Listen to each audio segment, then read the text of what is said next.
La aspirante a la candidatura presidencial del PAN, Margarita Zavala, presentó ayer su declaración 3 de 3 patrimonial, fiscal y de interés,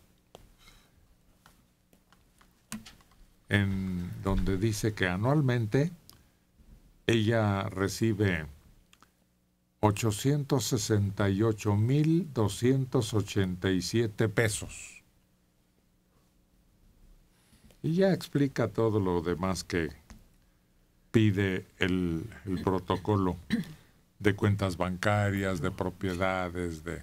Para no trabajar está bien. Que me la pongan así de fácil. La aspirante panista no reportó ningún vehículo, pero sí un menaje de casa por 400,000 y otros bienes, muebles por 45,000 pesos. Bueno, ya sabemos que esto puede disimularse de muchas formas. Bueno, pero es lo que tiene todo el mundo, o sea, en mayor o menor escala, pues tiene un menaje de casa. Más o menos fino, pero eso es todo. Pero lo curioso es que siga adelante a pesar de... Sobre todo últimamente se ha culpado a su esposo de cuando ejerció el poder de haber desatado la guerra que ya denominamos, quiera o no él, la guerra de Calderón, y que subió desproporcionadamente el número de víctimas y de desaparecidos. Ya lo de la guardería, olvídate. Sí. Sí, eso ya quedó en segundo término, porque en segundo término en este momento, porque la violencia ha tomado unos límites como de novela, como de película de terror. Bueno. Luis López Hernández, 82 años, de Azcapotzalco. Escuché que Calderón tuvo que meter al ejército, pues el crimen organizado controlaba a la Policía Federal, a la estatal y a la municipal, y no había en quién confiar. Pues sí, pero para utilizar el ejército es como el niño que hace rato reportó Marcos Hipólito, mató a su primita. No estaba preparado el niño para jugar con eso, y no podemos permitir que el ejército juegue con nuestra seguridad. Y hay que preguntarse, hay que ver, hacer un análisis. Cuando soltó el avispero Calderón y el día de hoy, haciendo una comparación, sirvió de algo, fue algo bueno, ahora se ha exacerbado toda la serie de problemas que se tenía cuando Calderón. Sobre todo alguien sí hizo un estudio y dijo, bueno, Michoacán, como microcosmos que es donde entró el ejército, con todo y policía corrupto, alcaldes corruptos, todo corrupto, el porcentaje de muertos no se hubiera disparado de ninguna manera, porque los números indicaban que los grupos criminales trabajaban, está comprobado, pero no se andaban matando en la calle. Eso fue lo que provocó Calderón una desestabilización en el crimen organizado y en los grupos que ya tenían establecidos sus modos de operación. Hubo un detalle que es muy importante cuando se reseñe históricamente este momento que estamos viviendo. Una acción conjunta a la llegada del ejército a Michoacán. Se hizo una razzia. Buenos días, Radio Centro. Se trajo acusados a todos los presidentes municipales, o la mayoría, porque estaban a sueldo del crimen organizado.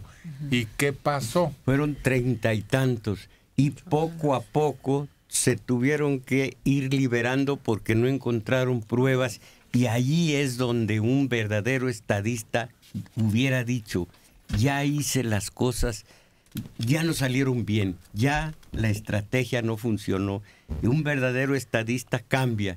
Y él no, al contrario, cada vez más meter más y más ejército, más y más violencia, más fosas clandestinas, más de gente desconocidos, y llegó la situación hasta a pueblos fantasmas. Alguna vez se dijo pues que ya no había hombres, ya no había gente, el pueblo ahí estaba porque habían huido. Entonces fue mal manejado el elemento, lo que es el monopolio de la fuerza legal, y fue muy lesionado la población. Lo único que quedó indemne fue el territorio, pero eso sí, claveteado de fosas clandestinas. Es que fíjate que es donde habría que analizar si antes de que Calderón metiera al ejército, empezando por Michoacán o a diferentes estados, cómo estaba realmente el movimiento, porque había como que una existencia paralela, un submundo. Coexistencia. O una coexistencia, exacto. O sea, no sabíamos de muchos asesinatos, no sabíamos si se robaban a mujeres, si había violaciones, porque precisamente es por eso que surgen las autodefensas. Yo quisiera saber si esto de las autodefensas fue a partir de que entra el ejército y se empiezan a descomponer más las cosas, o si desde antes se estaban gestando, porque realmente había esa coexistencia de la que no nos enterábamos. O sea, aparentemente todos los negocios de lo que era el narcotráfico y extorsiones se daban en forma saludable, por decirle de algún Pero mira, modo. las autodefensas son, para poner un ejemplo, hubo un colimense que señaló: debemos permitir que cada ciudadano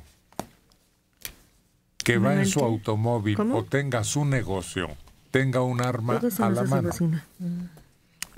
Así de absurdo resultó el crear fuerzas de autodefensa, porque después se convierten en algo que no puedes frenar, que no puedes controlar. Sí, pero claramente trajo un alivio momentáneo a esos pueblos. Aparentemente.